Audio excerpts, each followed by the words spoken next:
Hi friend, welcome to Santosh mathematics channel and Santosh mathematics classes. जैसा कि आप लोग देख रहे हैं, क्लास 11th का टॉपिक है मैथ में सेट थ्योरी, जिसको हम लोग बोलते हैं सेट। ठीक है, सेट में हम लोग सबसे पहले जानेंगे कि इसका डेफिनेशन क्या होता है। हर बार आपसे पूछा जाता है 11th जैक बोर्ड के एग्जाम में कि व्हाट इज सेट। तो सेट क्या होता है? Collection of well defined object is called a set. यानी कि किसी भी ऑब्जेक्ट का वेल डिफाइंड कोई भी कलेक्शन करेंगे तो उसको हम लोग बोलेंगे सेट। वेल डिफाइंड का मतलब वो परिभाषित होना चाहिए। जैसे आपसे पूछेगा मैथमेटिक इज डिफ़िकल्ट, ये डिफ़िकल्ट किसी को लग सकता है, किसी को इजी लग सकता है, तो इसको हम लोग सेट नहीं कहेंगे।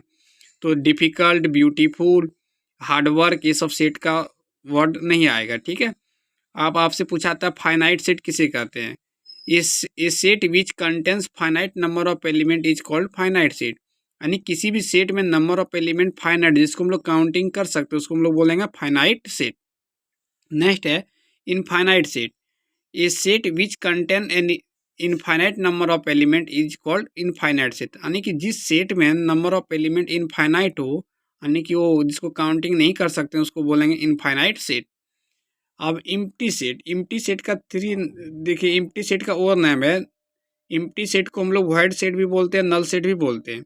ये set which contains no element is called empty set. यानी जिस सेट में कोई भी एलिमेंट नहीं हो, उसको हम लोग बोलेंगे इम्प्टी सेट।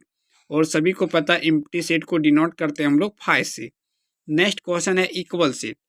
इक्वल सेट कहने का मतलब ये होता है कि two sets A and B are equal if they have exactly same element. यानी कि दो सेट इक्वल तभी बोलेंगे जब ए में जो एलिमेंट होगा वही एलिमेंट बी में होना चाहिए, उसको हम लोग बोलेंगे इक्वल सेट। और सबसेट हम लोग उसको बोलेंगे A set is set to be subset of A set B if every element of A is also an element B. यानी ए का सारा एलिमेंट यदि बी में हो, उसको हम लोग बोलेंगे सबसेट। और पावर सेट को हम लोग ही दूसरा नाम है collection of all subset of A set, A is called power set of A. यानी कि ए में जितना आपके पास सबसेट बनेगा उसी को हम लोग बोलेंगे पावर सेट। और पावर सेट का फॉर्मूला होता है 2 पर पावर n। नेक्स्ट क्वेश्चन है यूनियन। देखिए, यूनियन का डेफिनेशन क्या होता है? Union of two sets A and B is also set which contains all those element which are either A और बी। यानी ए और बी का सारा एलिमेंट यदि यू में दिखेगा, उसको हम लोग बोलेंगे यूनियन। और इंटरसेक्शन का मतलब होता है बोथ सेट्स में जो कॉमन एलिमेंट आएगा उसको हम लोग बोलते हैं इंटरसेक्शन। और कंप्लीमेंट, इससे हम लोग उसको बोलते हैं कि यू में यदि उसको जिस सेट का मांगा जाएगा कंप्लीमेंट, उसको माइनस कर देंगे, उसको हम लोग बोलेंगे कंप्लीमेंट।